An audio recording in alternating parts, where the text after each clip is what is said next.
Hey guys, I'm Rob Tatro. This is another episode of The Running Journey. Thank you so much for tuning in. We know you could spend your time doing other things. This is a fun one. This is Charlie and I. We recap some of the races that we had or didn't have.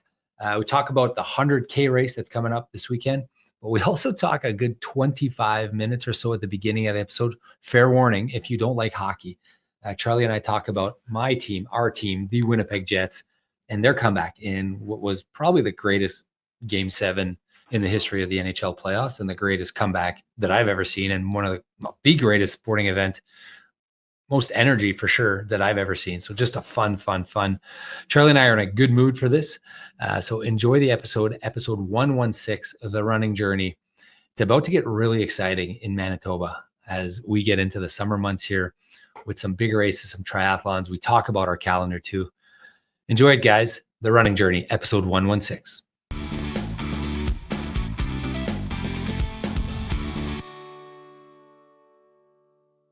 Charlie, how we doing?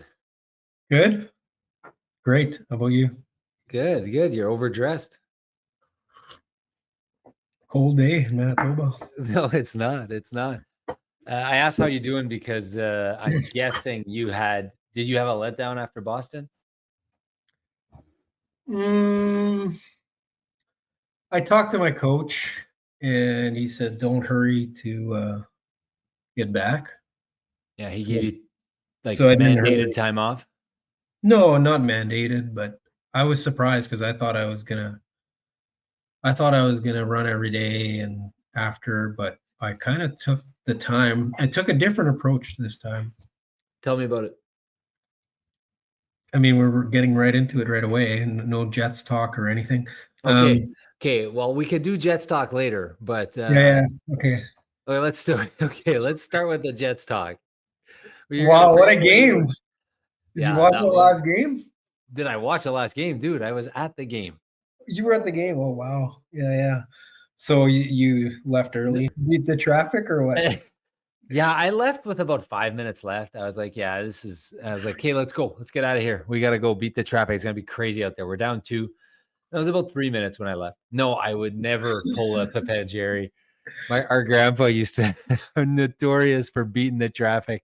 I think we've told this story before, but I'll never forget the Bombers were down by 1 million touchdowns. And 21 with like 2 minutes left. And I heard the game from the trunk of the car because that's how I used to Bombers score.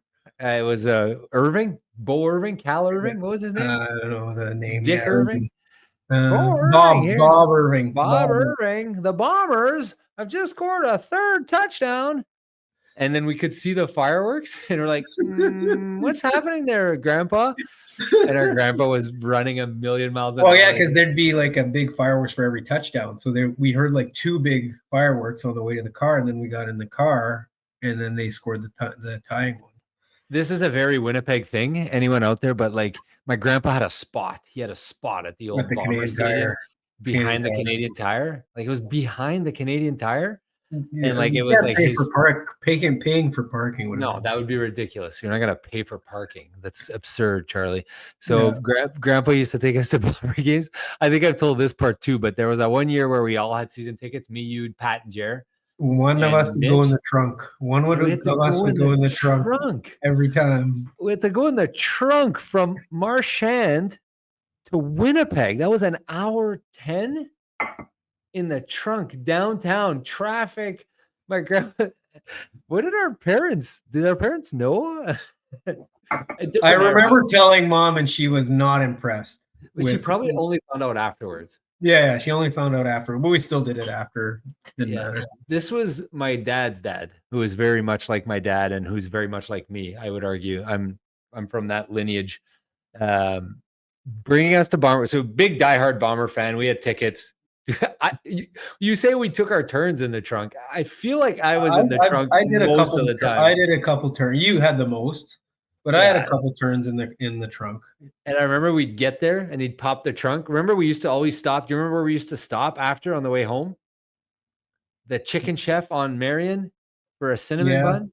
Maybe. And he used to pop the trunk, and I'd get out of the trunk, and he'd be like, this is fine. Like they're like nothing going on here. Just a couple of kids popping out of a these are just trunk. my grandkids. These are just my grandkids. One of Nothing them going on here. One of them's in the trunk. One of them's in the trunk. So no, I did not leave traffic early. I've been PTSD'd from like I never forget missing that Bomber game. And I always said, plus I live in St. B. I'm like, oh, I don't even drive to the game, but if I did, I walk to the game. So it's like a 25-minute walk, 30-minute walk. So like it's a 30-minute walk whether I leave early or not. So I would not miss the game. Plus, I had a feeling. I know it's easy to say now, but so for those that don't know and don't follow the Jets were down 2 goals in Game 7 of the first round. Jets. The Winnipeg Jets, our hockey team, my hockey team. I have season tickets. They were down with less than 2 minutes to play by 2 goals for the first time ever in the history of a Game 7. They scored 2 goals with the goalie pulled. The last goal came with 1.6 seconds left. If you haven't listened to Paul Edmonds' call, my buddy Paul Edmonds, did you listen to Paul Edmonds' call? What a pass by Ehlers. What a pass or a missed shot? Well, the first one he duffed. Oh, okay, yeah. Came right back to him. And yeah. I thought you meant Connor. Connor's pass. I don't know if he was doing that on purpose. No, I don't think he was. Of the doubt here, but the tip-in's unreal. Perfect. So, yeah, I watched it with my kids and my wife, and I'm not a big Jets fan, but they are. My wife and my kids are. They haven't. Well, my younger one still can be a Montreal Canadiens fan. We don't know yet. But it's tough. It's tough to get. You got to lock that in now because they're going to be Jets fans. He only wears Canadian clothes and no Jets. Anyways, so the Jets is my team that I cheer for because I want my wife to be happy and my son. But you're really a Canadiens fan. I'm a Canadiens fan. So, anyways, we were watching the game and my son was really depressed. He was like, they're gonna lose. He was all sad. Like he's very sensitive. He was like, they're gonna lose, and he was like almost crying in tears. And I said, well, you never know. You play till the end and you hope for the best. And but I didn't think they were gonna come back. But yeah, they did. Really inspiring game though. I thought. Man, they scored. That rink was. I've never experienced anything like that, and I've gone to a lot of sporting events in my life, like a lot in a lot of different cities. The closest I can think of is that FA Cup game that I was just at in London because the whole crowd is just standing the whole time and chanting, but they're not chanting because they love singing at those games. They're just, it's a thing you do at a European soccer game.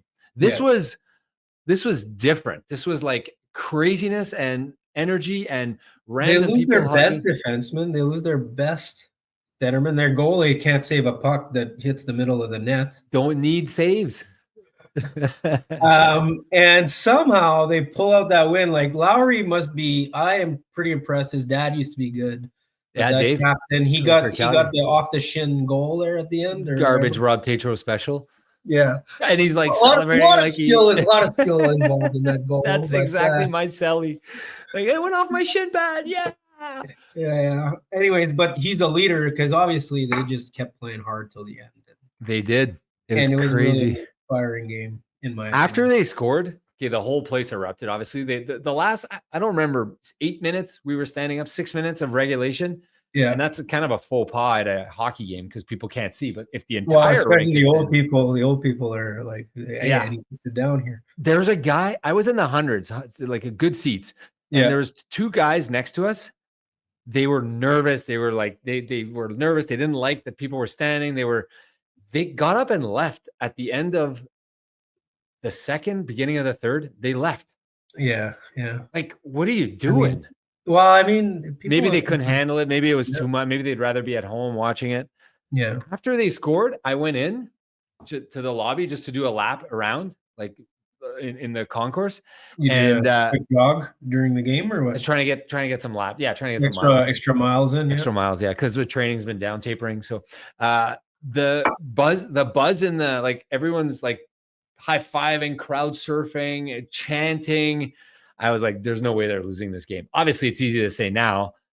I had like 0% doubt in my mind that, or 100% confidence that they were going to score in overtime. I know that sometimes you say that and they score and you lose.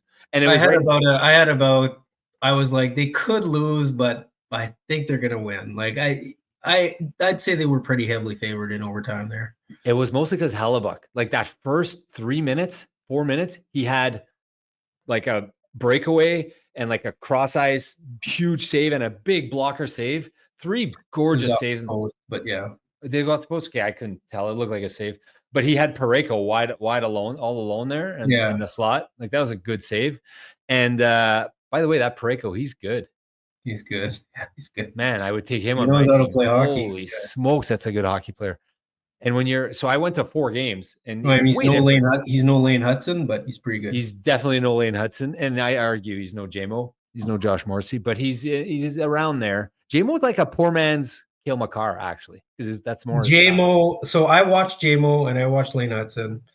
And Lane Hudson is a million miles ahead of JMO. Yeah, JMO's not gonna like. I mean, I didn't realize he was that good. I watched him, Hudson? And he like when he's Hudson's on the ice, the game is different. Yeah, when he's on the ice, the game is different. He's that good. Like Hudson is like almost a current Cale Makar, almost. Yeah, he's close. He's more aggressive. He's so aggressive too. Like last year, we watched all of the Colorado games. They beat the crap out of us here in Winnipeg. All 3 games they beat us here. Cale Makar was like the reason. He just controlled the play. He's amazing. Yeah, and I was like, I'd never seen anyone play defenseman like that. And like, I know people say, well, don't you watch hockey? I watch some hockey, but I mean, to watch it up close. And then I've been watching the Canadiens game, and then I watch these defensemen are now totally changing how hockey's played, right? It's like no one else has done that. It's like, imagine if you had like Lane Hudson, but like everyone was like still at the 70 speed. That was Bobby Orr, I guess. I never saw him play, but I would imagine that's how he played. Yeah, he led the league in scoring. He led the league in scoring. Yeah. Yeah. Plus 128 he had one year. Plus 128. Yeah. That's absurd. Anyways, back to the Jets. Back to the Jets. So once Hellebuck made those first saves, I kind of looked at Trav, our buddy Trav, the Ironman. Oh, you were there with Trav? Yeah. So what I've been doing is I've been bringing people. So what happened is I was supposed to bring my kids. I went with Angeline to the first game. She loved it. Then I took my Alexandre to the second game. He loved, well, I don't know if I'd say loved it. He had a good time for sure. He would always chirp me for watching hockey. He's like, this is so slow and like nothing happens. How do you watch this? Then game 6, we watched it at home. We watched game 6 at home when they got lit up in St. Louis. Oh God. Like, you know, when you were saying Yannick, your son couldn't handle it. Alexandre couldn't handle it. He was like me when I was 15, punching the couch and like, and he's losing his mind. And he's like, why can't we block that guy out? You know, dump it. Like he's just freaking out. And I was like, oh, and then I was like, that's how I was at his age. I hated losing. I still hate losing, but I couldn't control it. So then like he left. We were watching it. It's like 4-1 and he like slams something on the ground and that's just bullshit. And he walks out.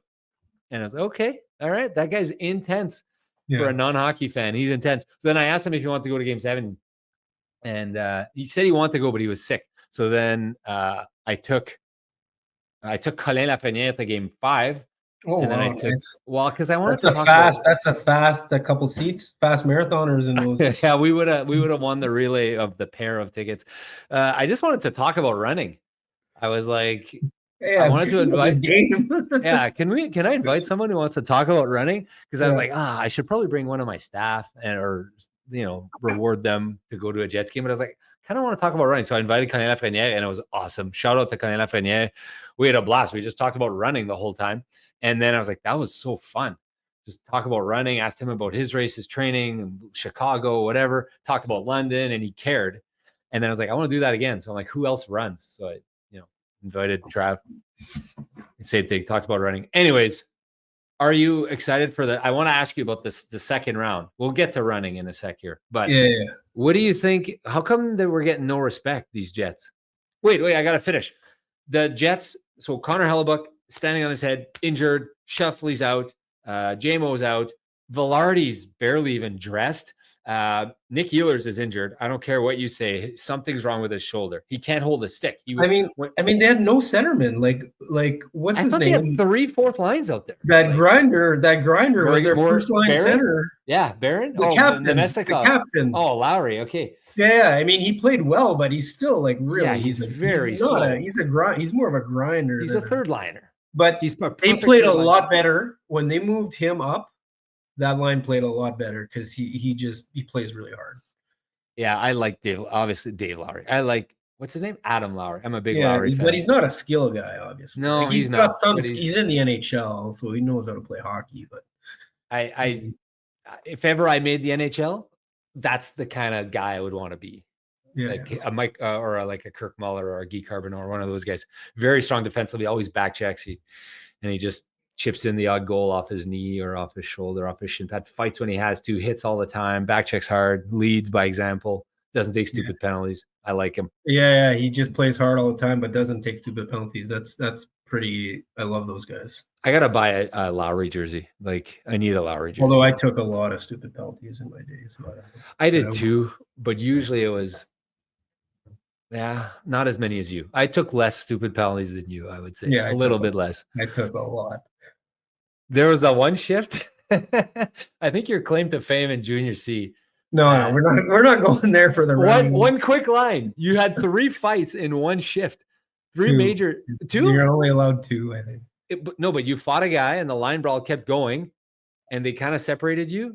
And then I lost both of those fights though. So Marty Dote, I remember. Not something to be proud of, but but it's okay. It's fun. It's all fun here. It was funny at the time. Yeah. So, anyways, the Jets, they had all these injuries. They battled. When they scored, like, I don't even know how they scored. I couldn't see the goal because that's kind of in the far corner. But when they scored, place went bonkers. I walked outside and I just kind of took it all in on.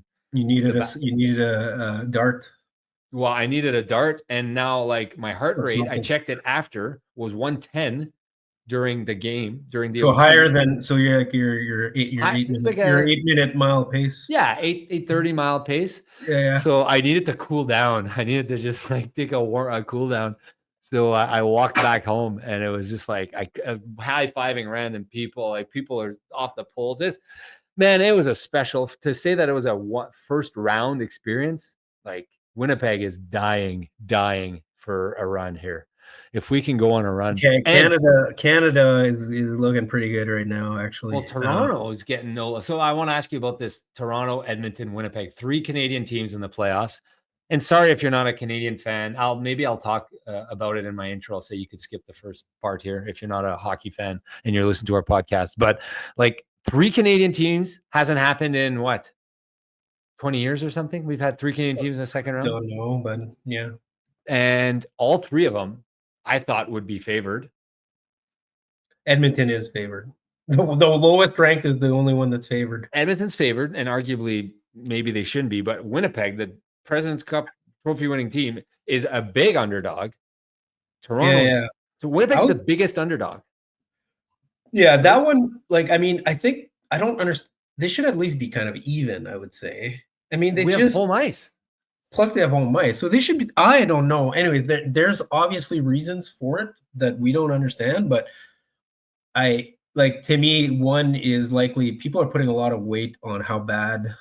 Hellebuyck. I don't want to be negative about Connor Hellebuyck, but he played badly. Be negative. He played badly in that series, like shots straight. Like, I'm a goalie, and he's like trying to see the puck, but he's like getting out of the way because like there's a shot that was right in the middle of the net, and he didn't save.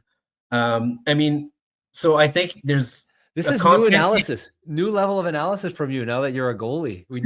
So I think there's a confidence issue with him right now, but I think hopefully that last game gave it back to him, and I think the Jets have a great chance if he can play well. The third period and the OT, he looked like they honestly, like, they dominated last, except for period 1, except for the first period.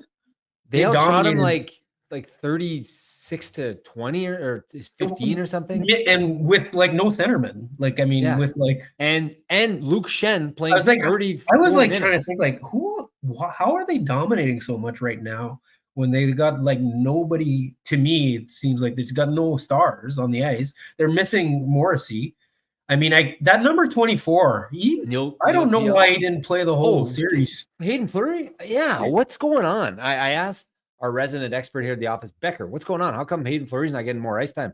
He goes, they had him ranked below Colin Miller and Logan Stanley.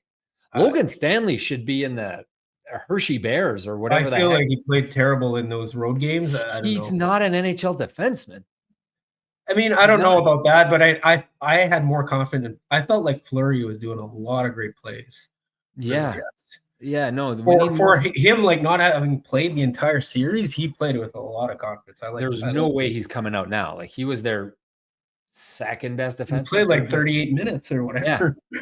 Yeah. Aside from Pionk, like he played better than DeMello. Pionk played great. Like nothing really remarkable, but but the Charlie Tatro style of game, right? Like you don't see him on the score sheet, but you won the game. And I like Pionk. I really like that number 24. And who are the other guys? I don't know.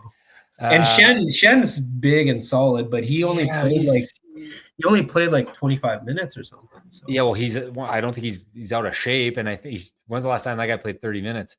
They had Dylan DeMello. Yeah, DeMello, he doesn't really stand out, so I mean, I guess he's probably doing a good job.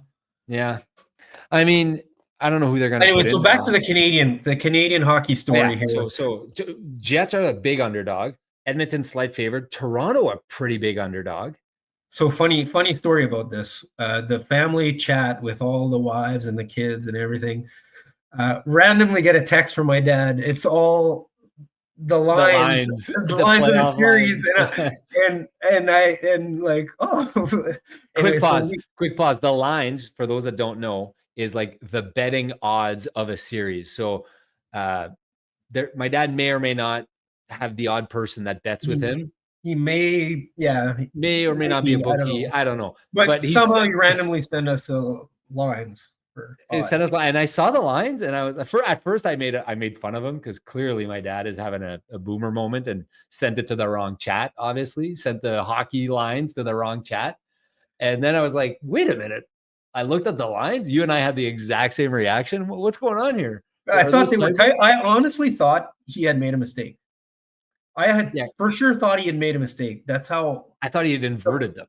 I thought that's how surprised I was. Because I thought Edmonton might be a dog and the other three would be favorites. Yeah. And the Jets were huge underdogs. Not huge, but like significant. 175. That's pretty big. And Toronto was a big underdog. I was like, how does that, like, it didn't. And then Washington, like, I thought they were, I know they Washington's getting no respect because, as you pointed out, because of the power play. But like, think of that. The Jets, I can kind of see them getting no respect. I thought they might be less of a favorite, but like, I don't know how they're not favored. Like as a home team, how they're not maybe because they just squeezed by and that means something. I don't know. It's independent events. Yeah. I feel like there's so much randomness in hockey that to put too much weight in that is but then they are putting weight in that. But then I thought, okay, there's way more money in the US that's bet on hockey, I would imagine, in Dallas than in Winnipeg. But then I thought about Toronto. How much money gets bet on Toronto? Like, how are they that much underdogs? So right? I did go to Toronto last week, and regardless of how well they're playing, I think their fan base is just, no matter what, very pessimistic when it comes to playoffs. Oh my God. I have some Toronto guys at our firm here that I talk to all the time. They're so shell-shocked, these poor human beings. They can't function properly. They can't. Their brains aren't able to think that maybe they have a chance to win. They're just they assume that they're going to lose. Like when they lost that game 4 against Ottawa, they thought they were going to lose the series. Yeah. So I'm kind of like, I must say I hate the Leafs. Don't get me wrong. Yeah. I'm kind of pulling for them a little bit because it's enough. They're at 60 years now for a fan base that probably deserves a cup. Sorry if this is this a sin to say this as a Montreal Canadiens and a Jets fan to say that it's okay if the Leafs win. I do feel for them, although they're from Toronto, and they're not real fans because they just show up in the playoffs and they all bandwagon jump and Edmonton, those guys are fans. Yeah. So I like all the Canadian teams' chances, and I do like Washington's chances. Anyways, I don't understand. Well, Washington's already won a cup. They can do it. They can figure it out. It's been a while, but or no, who's it been? 3-4 years, 5 years? They won a cup. I know Ovechkin's gone one. Yeah. And which brings me to a quick point why I think for sure Edmonton will win a cup, and it's coming soon. The undisputed best player on the planet, the belt, the guy who's got the belt for a period of more than undisputed, more than a year, let's say. Has always won a cup. Always won a cup. Always. There's never been one ever that has won a cup. So arguably they're going to have to win at some point, but it's harder nowadays, right? Maybe so. Yeah. And then I said this in the office the other day, and someone threw out Carey Price. I said, well, he wasn't the best player. The undisputed best player. Yeah. He had a good year or two. Yeah. And then someone goes, Mike Gartner. I'm like, Mike Gartner was never the undisputed best player. No, we're talking like Mario Lemieux, Wayne Gretzky, Sidney Crosby level. Yeah. Like if you're kind of a couple Hart trophies and you've been nominated for 4 or 5 in a row kind of thing, you're the best player. Yeah. So McJesus will win one. It might be this year because nobody believes in him. Although I would call him every year until he retires because I'll just eventually he will win one. He's gonna win a cup for sure. This has me jacked though. This playoffs has me jacked. So do you want to go to the game tomorrow, Wednesday night? No, I got like 3 different things I have to do tomorrow night. So so you're not gonna my wife is actually going to game 2 Friday. So and I have tickets for game 7. I'm hoping it goes to game 7. I was talking to some guys here who are like, can we afford to go to game 7? I was like, buy the tickets now, because if it gets to game 7, it won't be cheaper than maybe I'll just resell them and make money. I haven't decided yet. But no, don't do that. Don't do that. No. Because you get your money back if there's no game 7. Like it's not. You just return the fees to you.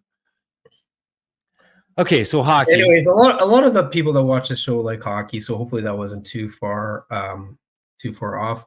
We do need to do a summary of our relay this weekend. Yeah, you want to start there? Let's do a summary. I did not want to run it at all, so I bailed on it. No, that's not what happened. What happened? I don't know. You said you were injured, and I was like, okay, let's not run it then. So, okay, here's what happened to me. I went out running. I took the whole week off, as Patrick indicated.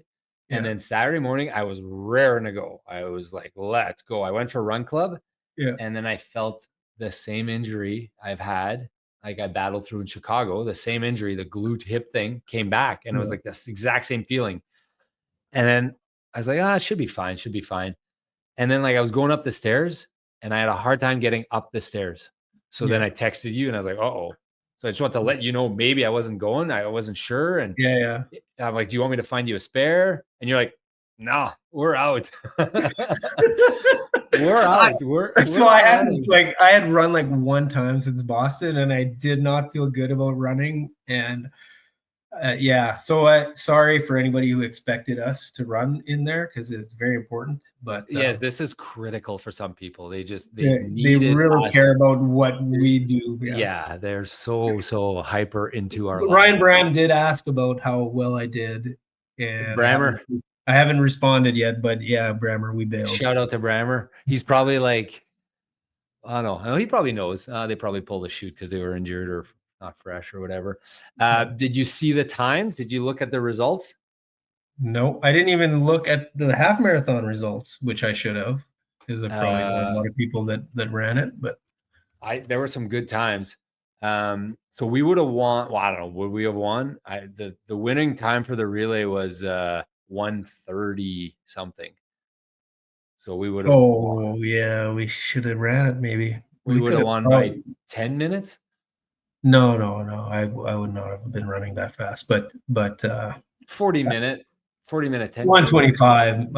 No, but it's 11K. It's 10.5K. I know, but I think I could have done my leg in 45. Okay, you just did a 39. I know, but I don't feel as you good didn't feel as good. Fair enough. As I did that day. I felt 96% of what I felt in London. There's no coulda. We can't talk about couldas. We can't? That was the coulda? No, but this is like the what if score. You know, when you play or what if, I think we had we'll redo it next year maybe. I think our what if score is close to 120, Charlie. Yeah, but I would not have been able to run that fast on that. Okay, 122. Anyways, we would have won, right? Yeah. I think probably, yeah. Yeah. Anyways, congrats to the Jewish Jets. They won. I don't know who that is, but they won. And then in the individual results, man, I don't know who some of these runners, like there's a Zajac girl. Do you know her? Travis's cousin. I imagine she ran a blazing time. Oh, she ran Boston. She ran Boston. 125 she did. Janine Zajac. She ran Boston. I think she finished right behind me. Yeah, that's pretty fast. 125. That is fast. She saved herself for the half, I guess. Because one of the guys in my gym here that I chat with regularly, Robert Croker, he told me he got passed on mile 10 or 11 by a girl. And I was like, what was your time? He said 125. I said, who is that? Anyways, so great time. Tristan Da Silva, friend of the show, friend of the podcast, did not get his sub 110. I think he was trying to get sub 110, but that guy's. But he won it. Hey, he won it by 9.5 minutes, or sorry, 8.5 minutes. He won it by 9 minutes. Pretty fast. Yeah, these are some fast times and a bunch of 120s here. Brett McLaren, Giuseppe D'Amico, Riley Anderson, Thomas Neve. Okay, I know that name. Yeah. Alex De La Cruz, Darren Clausen, a lot of guys here. And then Nicolas Odette had a personal best. I saw that. Oliver Kopp, 126. Good job. Bob Cox. Eric Christensen usually beats me by more than that. I'm surprised. Mark McLaughlin, I know him. He had a good day. He's fast too. Yeah, 126. Labby from Run Club, 128. I saw him at Canadian Tire the other day. Okay. Labby had a good day. Ryan Zajac got beat by his sister or niece or whatever. Cousin. Todd Friesen, 130. Todd, that's a good time. Good time, Todd. Good time, Todd, but you can do better. You can do better, but don't forget, he's building and he's building. He's taking his time. Yeah, he's getting there. Maybe this was just a training run for him, though. I don't know. Pat Bullock, he's come Run Club a few times. Bob Cox, 133. Pat Bullock, that's pretty good. And then obviously Tim Coombs and Jen Sacco and Nick Odette, 137. Hey, there's a French guy from Lorette that did a good time. What's his name again? Forget his name, but oh my God, what's his name? I just saw him. Anyways, forget his name, but some really good times despite the tough weather. Yeah, tough weather. And it's funny that I didn't realize, I got to talk about this. I have some items on my list to talk about that I didn't manage to discuss. Okay, so shout out to all of you guys. Congrats on running. What I do now, Charlie, it's kind of like my stand-up comedy. I keep notes so that I can remember to talk about stuff with you on the podcast. Here's what I wrote. Salt tablets. Did I tell the salt tablet story? No, salt tablet story. So I showed up to remember you and I talked on the podcast? Yeah. About salt tablets. I'm like, do I need to do salt tablets? And you're like, I don't know. I think so. I went to the expo. I'm like, hey, I'm trying to run a sub 3. Do I need salt tablets? And the guy's like, yeah, you need salt tablets for sure. Take one of these every half hour. I was like, perfect. I bought 8 pills or whatever. It must have worked pretty well. I guess it helps if it's hot and you sweat loss. Yeah, well, it was very hot. So I wanted to tell that story. Water consumption. I forgot to talk about this. So yeah, how much water did you drink? It must have been. I felt like there were no aid stations, and I'm not chirping the London Marathon. The poor man's New York Marathon. It might maybe this I'm kidding. I don't know where the aid stations were, but I remember specifically one time I had the pill, and I'm like, okay, next aid station, I'll just take it. Is it possible you were such in a zone that you didn't see them? Is possible. Because I have a story about this that Go happened. ahead. One of my first half marathons I ever ran. I did a PR 137 or something. I don't know. And it was the WPS half marathon, the one that would happen this weekend. Yeah. And I remember after the marathon, I complained and I said there were no mile markers. I actually wrote in the feedback of the marathon. I said there were no mile markers. And then I talked to someone else who had also ran it. And they're like, "Are you crazy? They were all there. There was a mile marker every mile." And I think I was just so much in the zone that day. Like, I beat my PR by like 10 minutes. I was just so much in the zone that day that I didn't see them. I think that's what actually happened. It's possible. Experienced that. I've never experienced that any other time. So I've missed mile markers, right? I've missed 3 or 4 of them on this race because I was I missed every single one that race. Like, it was crazy. But an aid station would be tough because they're so long, right? Yeah, no, I don't. I feel like that's very unlikely because there was a couple times we were like every 3/4 of a mile. There was one every mile, but it was like a quarter mile on the right and then another quarter mile on So half the time you had an aid station. Well, it's probably not a quarter mile, but it's probably less than that. But you had a lot of saying. At least Boston, I felt like there were a million. At least 10% of the time you're running beside an aid station in Boston. Yeah, this was not that at all. So I don't know if they have a different view of aid stations out there, or I missed a few maybe, but I was looking for them because it was so hot. Yeah. So they would give out these small water bottles, like 200 milliliter with a little flip top, and you kind of drink that. Idea. Yeah, I really love that. And then you just toss it and you don't have to worry about it. But I did not drink enough water. I would have liked to drink more water. Clearly I drank enough water. I had a good day, but I would have liked to drink. I would have liked more aid stations. So I was a little bit about that. Did I talk about this bracelet, the pacing bracelet? I think you talked about it last time. Okay. If not, I highly, highly recommend it just because you're in the zone, you see the time, you compare it to that. I highly recommend it. I love it. But they're usually made assuming even splits, where I think maybe some courses you don't want to run even splits, like Fair Boston. Yeah, but you can kind of adjust. But what I'm saying is, if you could customize those things, that would be great. Yeah, I'm going to order some. I loved it so much. The blue line, did I tell you about the blue line, the tangent? The tangent, yeah. So they had it on the course. Okay, and did you follow it? Did you believe it? I followed it. I believed it. And you believed it? Do you not believe it? No, I believe it. I just, from what I've seen, so apparently there's a tangent line in like New York, and it's not actually a tangent line. It's actually, so people think it's a tangent line, but it's not. It's actually. What is it then? I forget what it is, but it's not a tangent line. Someone told me they have a tangent line tomorrow. I listened to one of these at the expo, and they said follow the blue line. Well, yeah, of course. I did not run the tangent in Boston. I can guarantee you that. I wonder. So you would agree with me that the tangent is different than the arguably fastest route? It's not necessarily the same, but I think you'd have to run pretty fast for that not to be the case. So that's what I'm getting at, because some 90-degree turns, there were a few 90-degree turns. I noticed they kind of took them wider, and it's like you would think the tangent would go right against the curb, right? Yeah. But it was a little wider, kind of wider turn, I guess, for the faster runners. I don't know.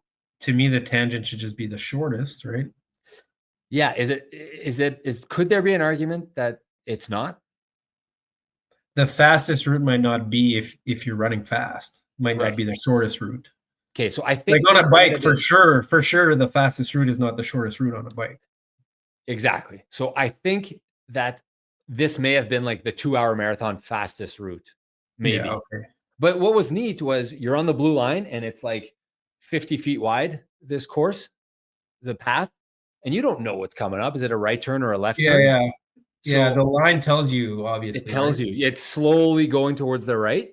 Yeah. So like, okay, I have a right turn coming. That was one thing in Boston. I mean, I don't think I ran that much extra, but usually I remember all the turns, and no, I didn't know.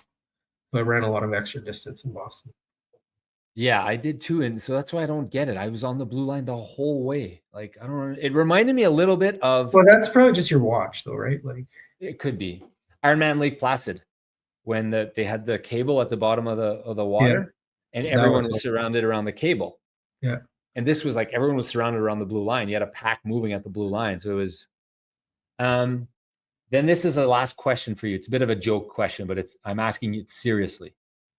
Who had the harder recovery? Me or the crew that came with me that drank till 6 a.m, up all night, and then like didn't get sleep, ate like crap, didn't get water. Like who had the harder recovery, do you think? So it depends on. Okay, I'm just gonna say they had a harder recovery, but yes. Because when we got back to the office on Monday or whatever, or Tuesday, I was feeling pretty good. And I looked over and those guys were hurting a little bit. And I was like, what's going on? I was like, oh, the travel, the sleep, I ate way too much McDicks and pizza.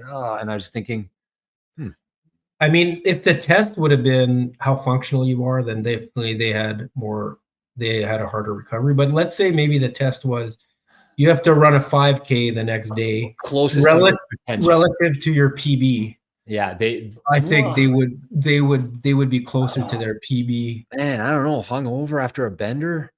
Back when I used to their drink. PB is like untrained, right? So, or what is their PB? Well, fuck it, a sub 2.5.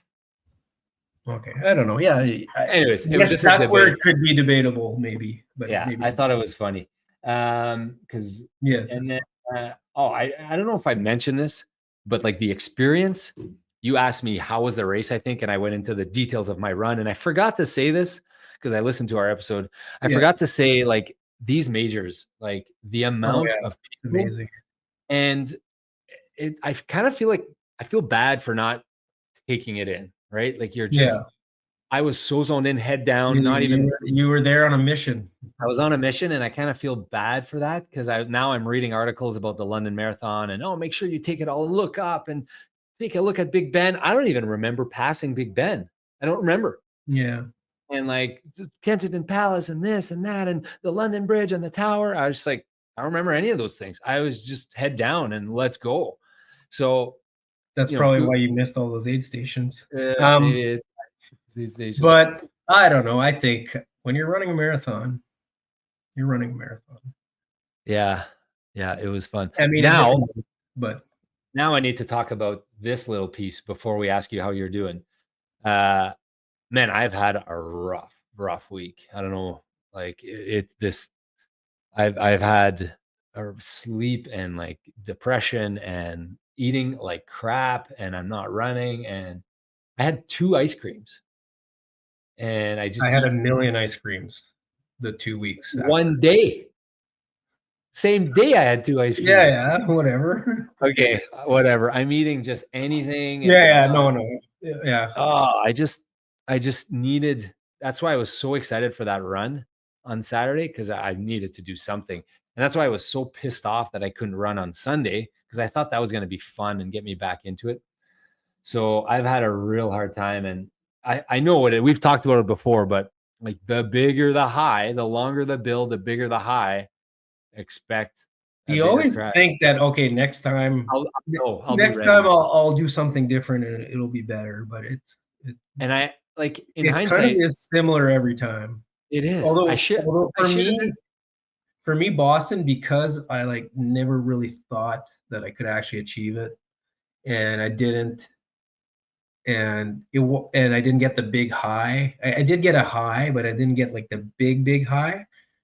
It was kind of a little different. I was just more down because I was disappointed in myself, as opposed to down because there was nothing to work for. So I feel like I kind of got over it really quick. And I actually took the time that my coach said to like kind of just do nothing for a week, which I had never done. And it was nice because I was able to not put pressure on myself, just do whatever and hang out with my kids lots and whatever. So it was okay. But I'm curious to hear about you, because you had much bigger high, and you're actually closer to it now than I am. I'm starting to come around now, but like I just wanted to stay in bed. I just wanted to not get up and go to work, and I've never ever had that. And I wanted to just, like you talk about hanging out with your kids. I did want to hang out with my kids, but I was irritable. I just didn't like who I was. And normally I would like kick myself out of it, and I would like, okay, I'm going to work on my PhD, or I'm going to work on my stand-up comedy, or I'll spend 2-3 hours and get in the groove. And then once you accomplish something, you just feel better about yourself, right? No, I was just doom scrolling. I never, ever scroll. I was doom scrolling. I was reading Reddit, Instagram. Oh my God. And I was just scrolling and being a waste of time. And I just hated myself. So, yeah, I guess it's sleep, it's nutrition, it's diet. Anyways, I'm coming around, but it's just a reminder that what I should have done is reached out to someone and been like, that's why the Jets games were good for me. I didn't know it was that bad, to be honest. No, I just had the roughest time I've had ever. Well, that first run with Rob was very, well, very, I think very, it's because you probably had such a big high from accomplishing something really hard. And it's like, how do I get that high again? Yeah. And then you start looking at, you are an addict. I'm not gonna I guess lie. I am. No, I'm more bipolar than you for this, I think, or no? Like I get mental swings. Like I guess I'm sharing here on the podcast, but it's a little I think you're probably more, a little worrisome. So this brings me to two things. One is the race that I have this weekend. What do you have this weekend? Suffer on the Centennial. Oh, that's this weekend. Yeah, the quick 100K race in the trails in the middle of the bush. Yeah. I don't know if I could run it yet. I saw Q today and he said, well, give it another couple days, go for like a 10, 15K on Thursday. And if you're good and you're feeling confident, do it. But otherwise, you don't need this. It's not an A race. It's not a. But you just do it slow and you won't get hurt. That's what I'm thinking. Yeah, that's what I'm thinking. Although I got hurt on Saturday. Classic. Well, I mean, I want to do it. I want to just enjoy a nice 12-hour day outside running and and I'm so not concerned about the details. Patrick was like, what are you doing for Saturday? What do you got you're going to do some scratch? He's like, what about your vest and your this? And I was like, I don't know. I'll figure it out. No vest. Well, I don't know. Apparently Patrick sent me a text. I read the rules. You have to carry 1.5 liters of water and you have to carry 400 calories on you. And you have to carry a jacket and a blanket and a headlamp and spare batteries. And so I don't know how I can carry all that without a vest. Yeah. Anyways, so I have that this weekend. I think I have a vest for you if you want. I was going to swing by it's got like 3 miles on it. Yeah, I have 0 miles on any vest because I don't own one.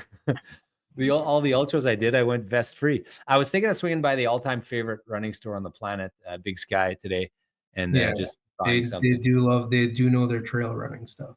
Yeah, I was listening to the Inspired Souls episode with the owner, Caroline, and she sounds like a fantastic owner of that place, and it just got me inspired to go there and shop and spend some money, like local stores and not big box, and they care about running and they're good for the community. And maybe I'm becoming woke, but I want to go support that store. So we should have her on the podcast. We shouldn't just have whoever goes on Inspired Souls come on our podcast, but we should get her. I think another idea I had, oh man, I forgot about it, but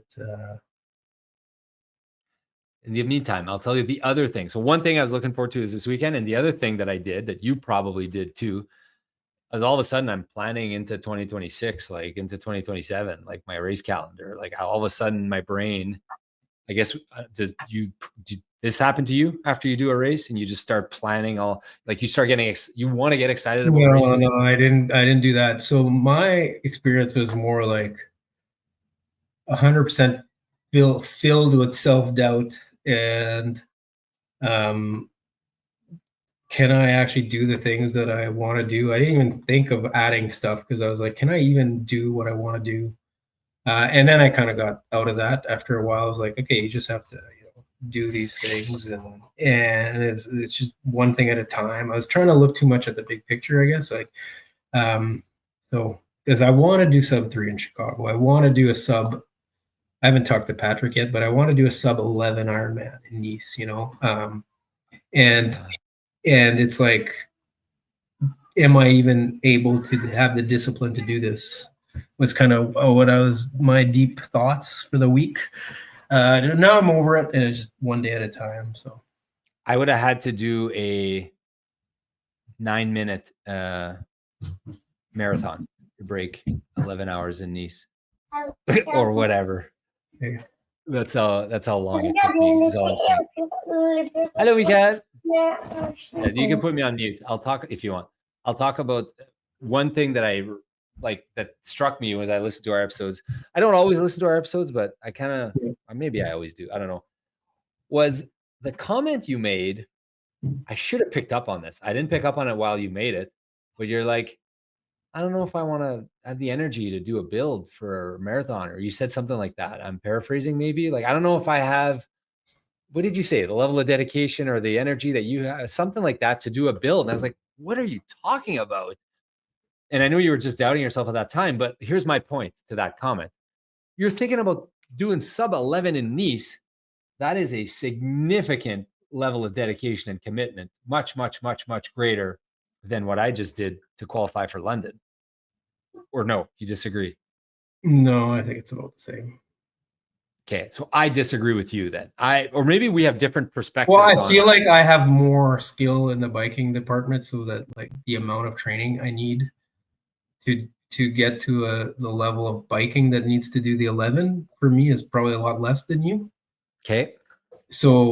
But running a 3 is way harder for me. Like you can do a 3. No okay, problem. so that's what I thought about. Maybe it's just that I'm a little ahead in here and he's a lot ahead there, and it equals to me wanting to do the build. And because I was thinking about this when I was talking to Pat, I had my call with Patrick today, and I was thinking like, I do not want to do an Ironman build.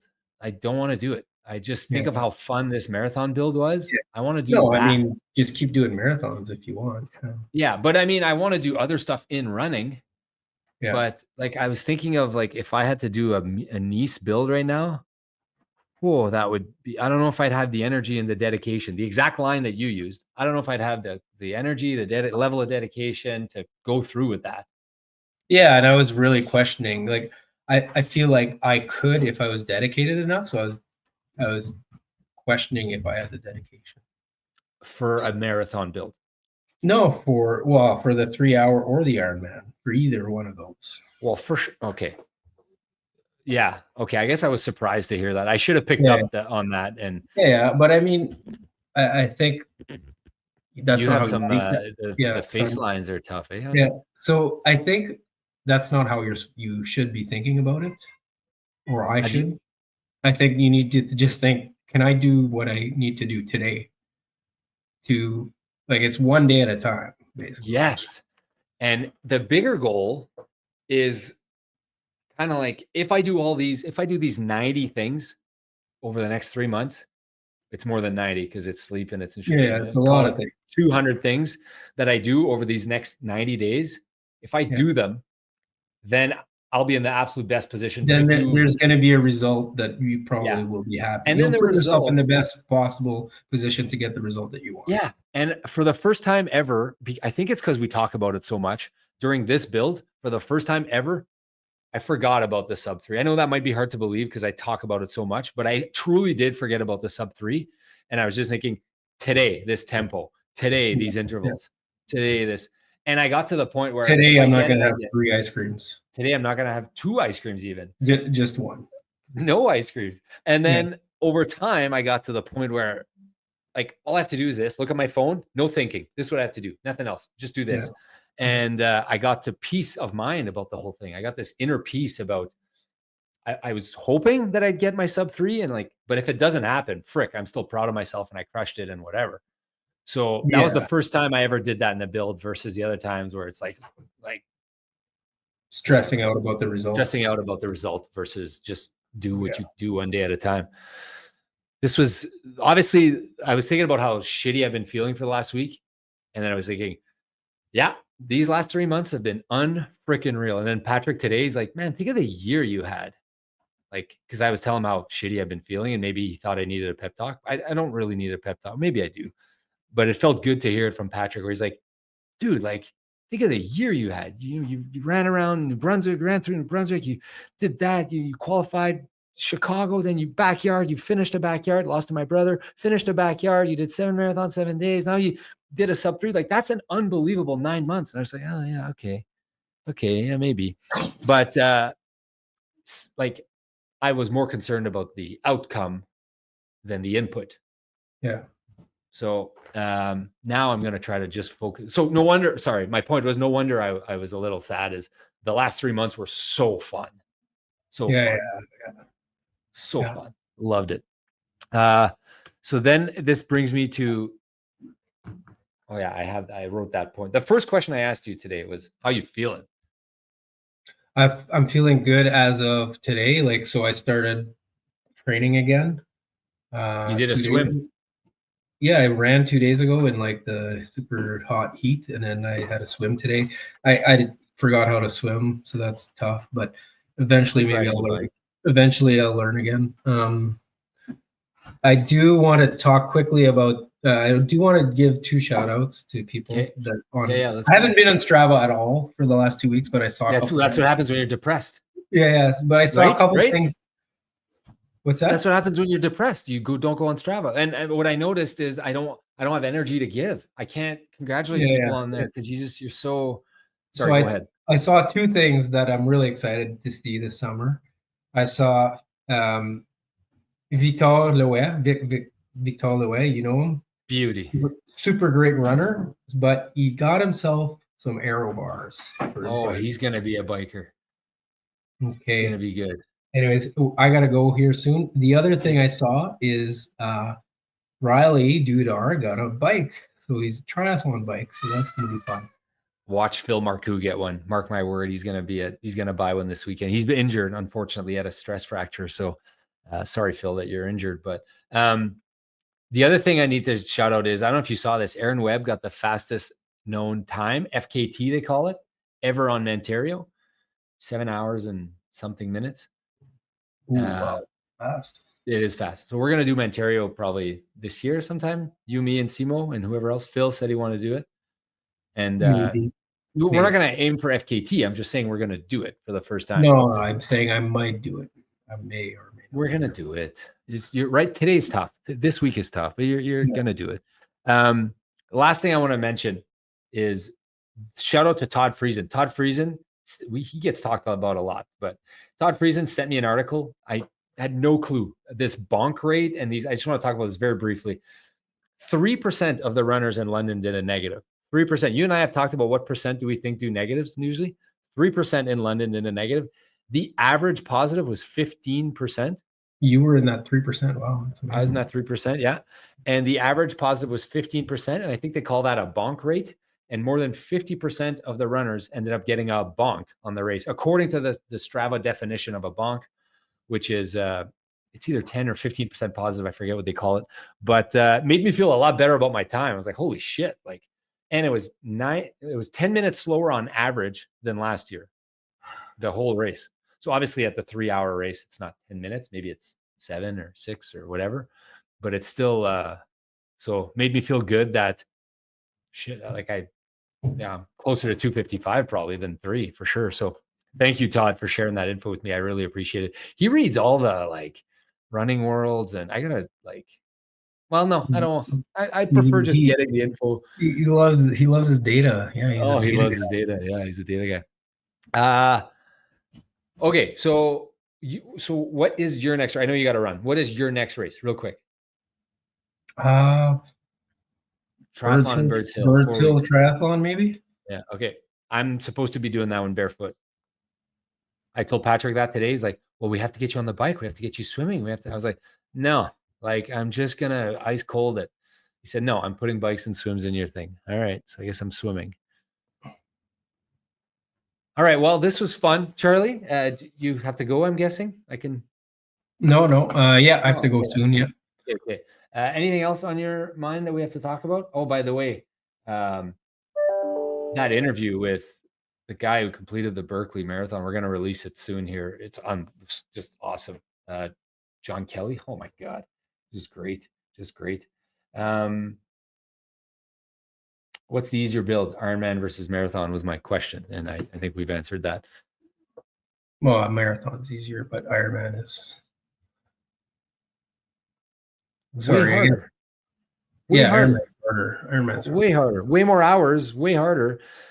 I don't like comparing that 6-hour, 5.5-hour bike hour brick run on a Sunday morning to a 22-mile fast finish, I'd take 22-mile fast finish any day. But I guess I like running more than, or I like running as much as you like biking, maybe. Yeah. Okay.